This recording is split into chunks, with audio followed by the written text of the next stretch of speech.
Hello and welcome to our Roto-Grip Hustle M&M review. Before we get into it, this is my Patch Pirate signature jersey at CoolWick. Just type my name into the search bar if you'd like to get a replica and enter my code ROSEDALL10 at checkout to save 10% off your order. I also have a link to Mart to buy the Hustle Rip. I earn a 5% commission on all sales through the link, and there are other helpful links in the description as well, including my personal stats if you're interested. The Hustle M&M is a recolor of the Hustle Wine, so the Hustle Core at a 253 RG and an 030 differential and 15 pounds, and the VTC Pearl cover that comes at the React-A-Gloss finish out of the box. I did of course reset the surface. I always recommend doing that no matter what the out-of-box finish is. It helps break the ball in and personalize it for your game. I went down to 1000 with Jayhawk Bowling Supply's Diamond Dust pads on a resurfacing machine and then finished with Storm Step 2 on a spinner to get it to a light polish.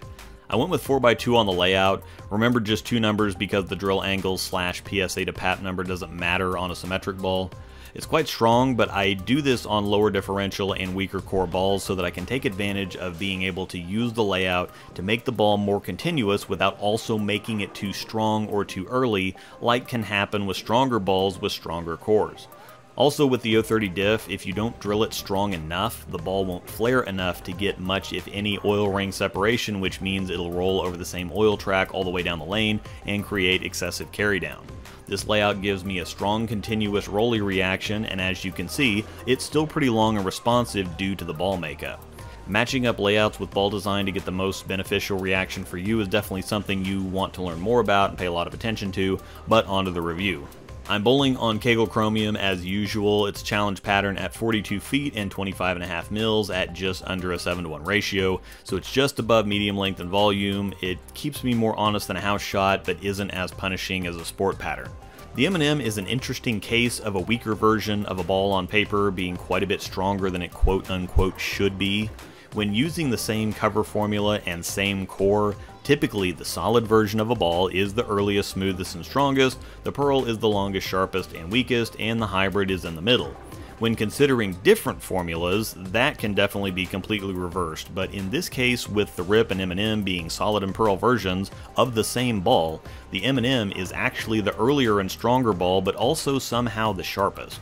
The general ball reaction for me is absolutely identical to the Duo. I could just end the video here and say the M&M is a weaker Duo, and that's really all I need to say. At the same time, it's incredibly similar to the hyped Hybrid too. If you have one of those, absolutely no reason to have an M&M. It reminds me a lot of balls like the Wrecker and Punch-Out. It reaches up very high for the actual ball makeup. Where I mentioned that the Rip wasn't quite enough ball for this pattern, the M&M is absolutely perfect.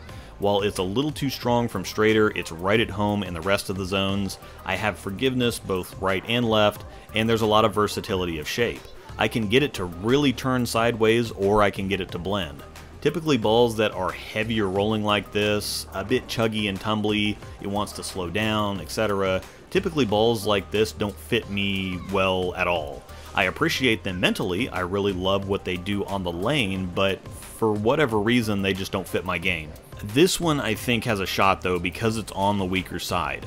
I gave the Duo and Summit rave reviews for example, and I'm a big fan, but they're just too strong for me to throw very often, unfortunately. To contrast the M&M and explain what I'm talking about, I'll compare it to the Rip, so take a look and I'll catch you on the other side.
While you can tell it's in the same general strength zone, the Rip feels like the weaker kind of step-down ball.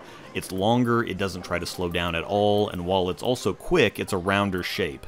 It also maintains that shape no matter what I do with it. That's not a knock at all, because while it's nice to have incredibly versatile balls, it's also nice to have something like an IQ Tour where you know exactly what it does, exactly what its purpose is, and have it do what it does 24/7. It's really funny to think about sometimes. The most iconic balls in history are both the super predictable one-trick ponies like the IQ Tour, Pitch Black, and Purple Hammer, but also the incredibly versatile balls like the Phase 2, High Road, and Venom Shock. The Rip is a ball I know is going to be a monster from second to third arrow on a ton of stuff, especially in League on a house shot, while the M&M is a ball I can use around it, maybe early if the Rip is going a little long, or afterwards after I need to move in and the Rip isn't making it back up the hill. Next, I thought it might be interesting to see it next to a ball up on paper, but a ball sideways in reality with the IQ Ruby.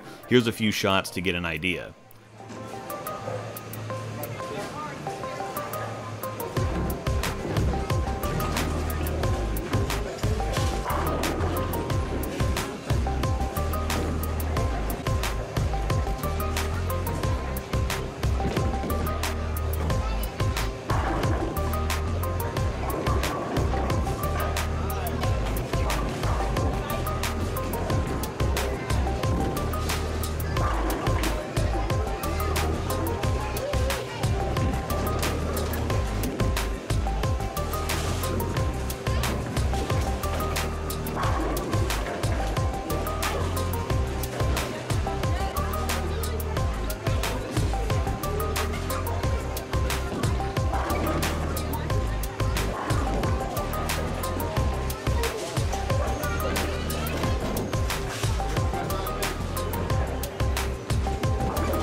The Ruby is a few points lower on RG, which will make it earlier.